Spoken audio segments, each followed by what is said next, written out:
All right, today we're sitting at Cracker Barrel and we're front porching with Ernest Applejaxx Owens. Absolutely. Ernest, tell me in maybe 2 cents a little bit about yourself and what you do. Well, you know, for me, I am a brand with one flavor, and that's different. What I like to do is make sure people are encouraged to be different, to be themselves, not blend in, but stand out. And, you know, I'm an avid Netflix watcher. I'm a professional popcorn maker. And I'm a rapper. So I do all those things all in one and keep it in one box. That's who I am, Applejaxx. And you work for a nonprofit. What is the focus in that nonprofit?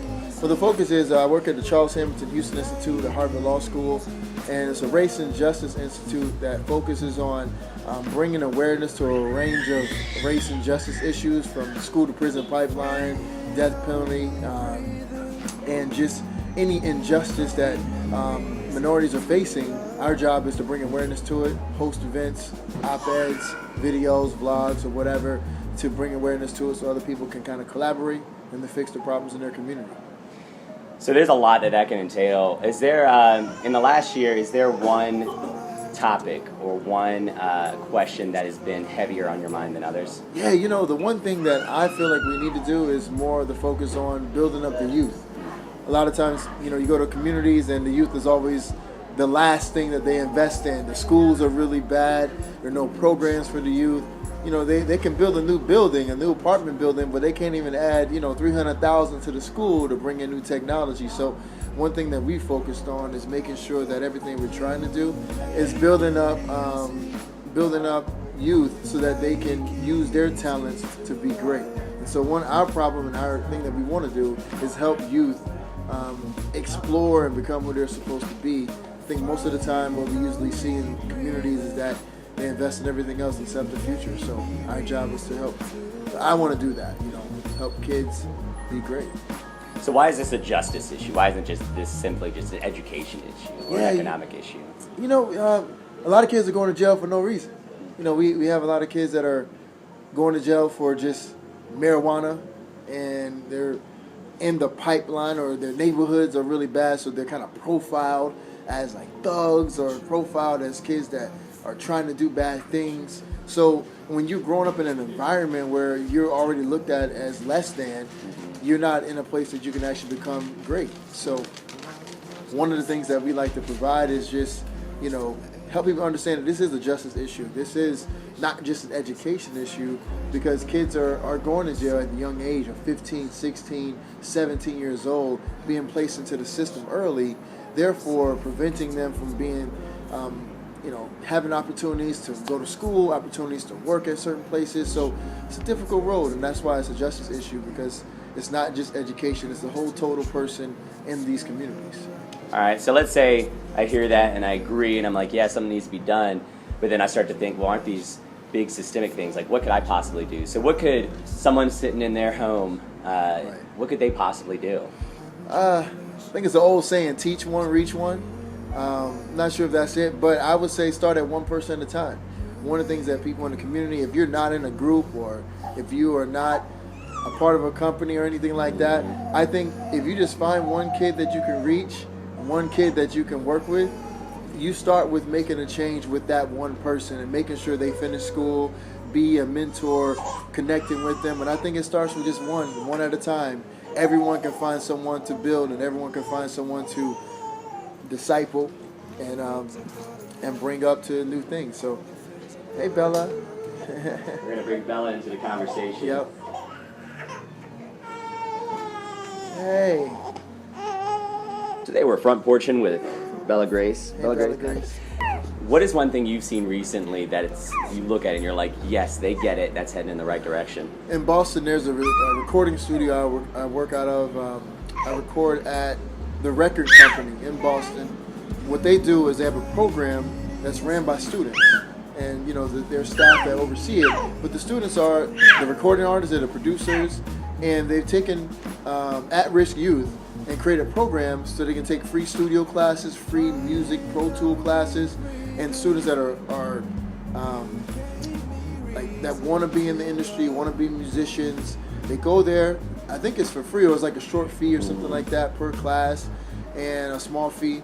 And basically, they just let the students learn how to be artists, and they're able to make albums. They come together and work on things as a community. So what they've done is just give an opportunity to kids that have never had an opportunity in their neighborhood to be able to use their talents in music and just come together and have a nice place that they can go to. It's a really state-of-the-art. I did my last album there. Trini recorded her album there, and it's a great studio. And what I like about it is they've taken something that usually people use for profit and doing nonprofit work out of a studio. And I think that, as a matter of fact, I think that the record company is a nonprofit organization that's built on providing an outlet for the community. So that is an example of using technology, using music, something that kids are into, bringing them into the fold, teaching them, and then allowing them to express themselves through the music. So that's what, to me, as a perfect example of what someone can do with just a dream and a vision and take something from nothing and make it into something. So yeah, that's what it is. You know, I like it, and it's a really good opportunity. That's good. You mentioned you giving youth an opportunity. Why is it that you feel like some youth don't have the opportunity? I think youth don't have an opportunity because they don't have access to the technology. I think with a computer, a phone, and YouTube, kids can become anything. So I think that a lot of times when you see the inner city trying to develop solutions, they always forget about the technology piece. Never really focus on what people can use that's accessible, something that they have right now. $20, $30, $40 lavalier, a phone, you know, a YouTube channel. That's all you need, and you can become whatever it is. You can develop any ideas on. You can do cooking shows, rap shows, anything on YouTube. You can create a brand off of that. So I think honestly, it's just teaching on what they can use with the minimal resources they have and make something out of it. And a lot of times when you're thinking of resources, everyone's always thinking these big elaborate plans, but some kids are like, look, I don't care about that. That might take 10 years. What can I do right now? So I think just giving them the right resources and the right tools and guidance, that's what I think is missing and what kids need. Now, let's say we have a teen that hears you say that, and they're like, well, that's great, but I don't have anything to offer. I don't feel like I'm smart enough to do something like that, or I don't feel like I have good enough ideas to do that, or I'm not creative enough to do that. Right. What would you say to a youth like that that's saying, I'm not even at the point where I could know what to do with a mic and a phone? What would you say to that youth? Well, the first thing I would tell them and ask is, what's your story?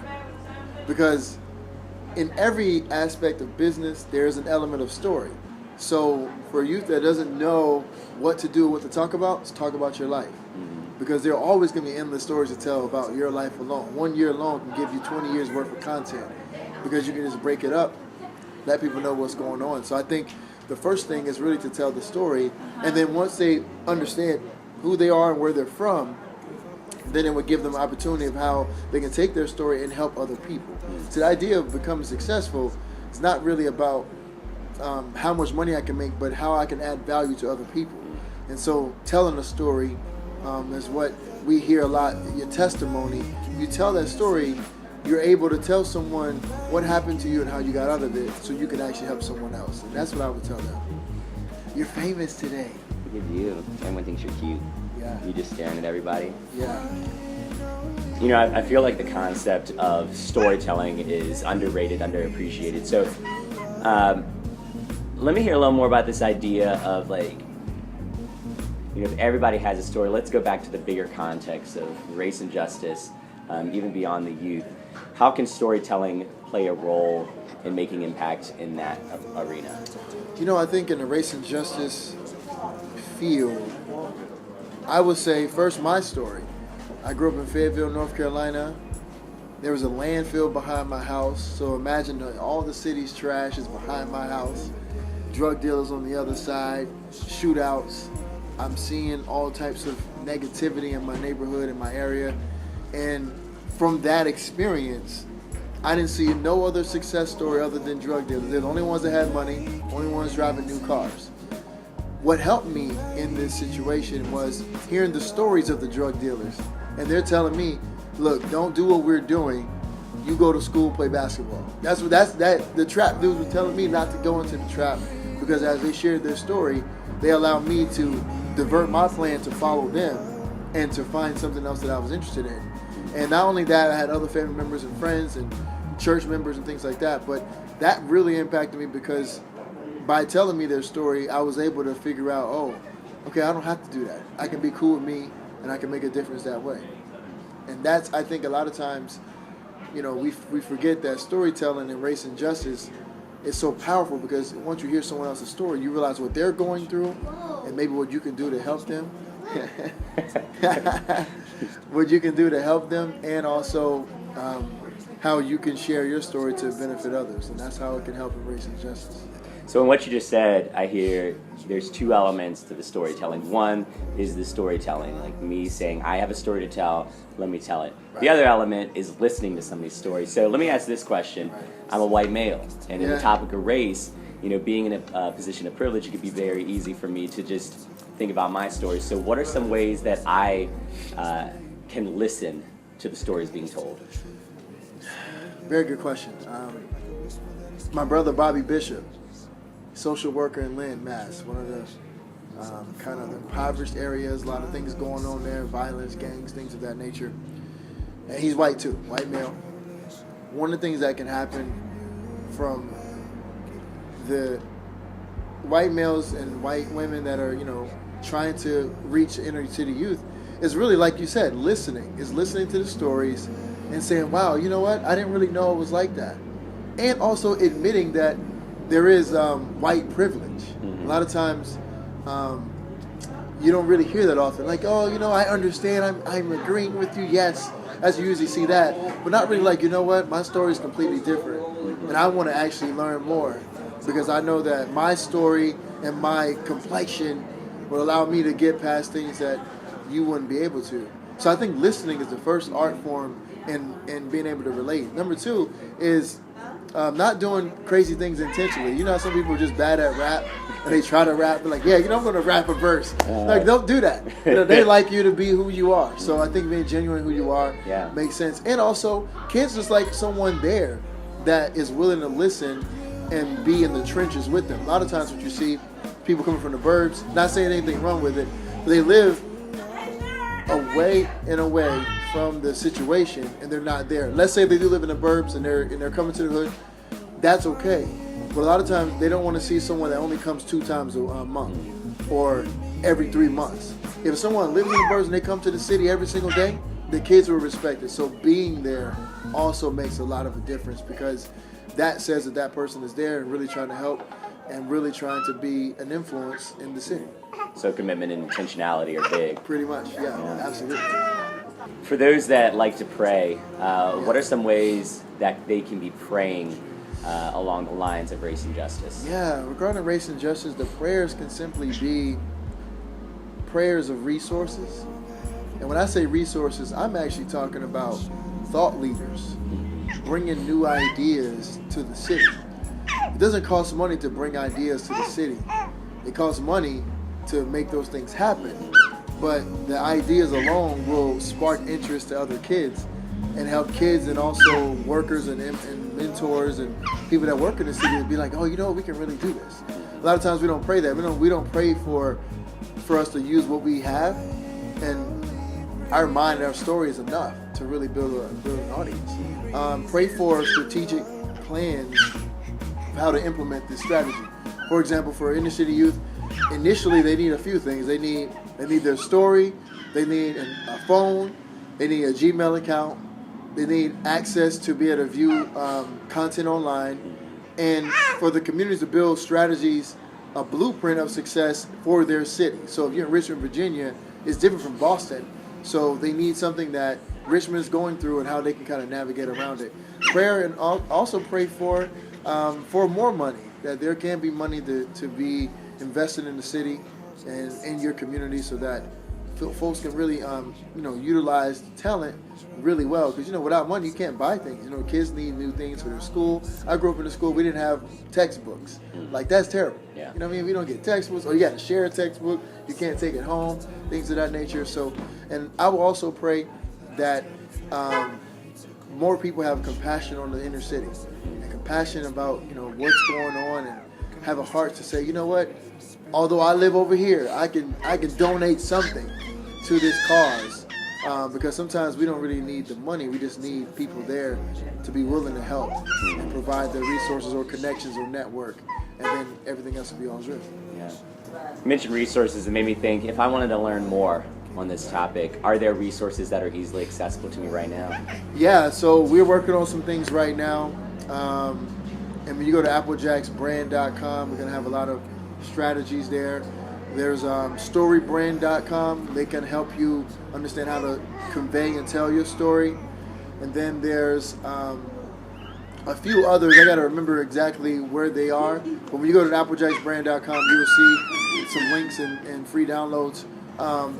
Usually, you have to start with thinking like a brand as opposed to a community worker, because when you think like that, then you're forcing yourself to understand exactly how to take what you have and use it. So a lot of times we go in, how do you help people with housing issues and things like that? A lot of it is more visibility. So if they're doing what you're doing now by creating a webisode about particular topics, that alone would draw people to it and say, you know what? I need to get down to Virginia just go help people because I saw this video on YouTube or Facebook. And so I think the strategies, it starts with the story and then creating the content and then building awareness about what's going on in the area. And I think that's really the basis for it. And then the strategies of how to do each one, we're going to kind of work through that and try to find some more things. But those are the first two that I know of. Some of the things I'm thinking about are just things I might have to just create. Yeah. Because maybe it's a thing that I'm thinking of what people can do. But the more I think of branding for myself as an artist, I'm actually like, wow, everyone can do this. Like from a community, from a person with no money. And, you know, I started with zero money in my account. So that's like, I know what that feels like. And I think anyone can do it, can make it happen. So.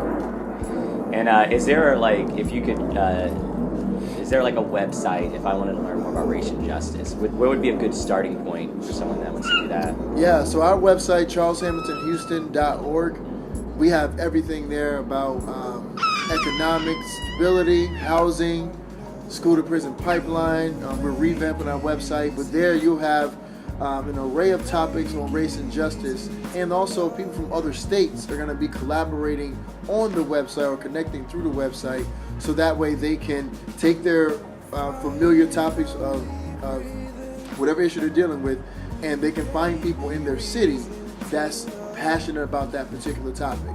So but we're doing everything. We're currently working on it now, but charleshamiltonhouston.org, that is going to be the premier place to go for like this type of work and race and justice, not only for Boston, but it's meant to be nationwide, because we're working with folks from Texas, North Carolina, California, and each state is going to have, eventually we're going to have a map where people can go to a map, click their state, and find particular resources based on the organizations in that state. Wow. And find it so that other organizations can connect, and collaborate in their state just by looking at this geographic map. So that's what we're doing, and I think we're gonna have it's gonna be releasing this summer or spring. So we're still working through it, but yes, the geographic map with all that content on there, because we feel like there's a need to have a way for people to connect and find all the information. So that's what we're doing. Yeah. Any final thoughts? No final thoughts. The only thing I will say is check us out, charleshamiltonhouston.org. My name is Applejaxx, and you can be the difference in the world. Well, I appreciate you taking some time out here in a cold sort of porch at Cracker Barrel. You know, it's the porch, but it's good. God, love yourself, love your neighbors. Heaven's revelation.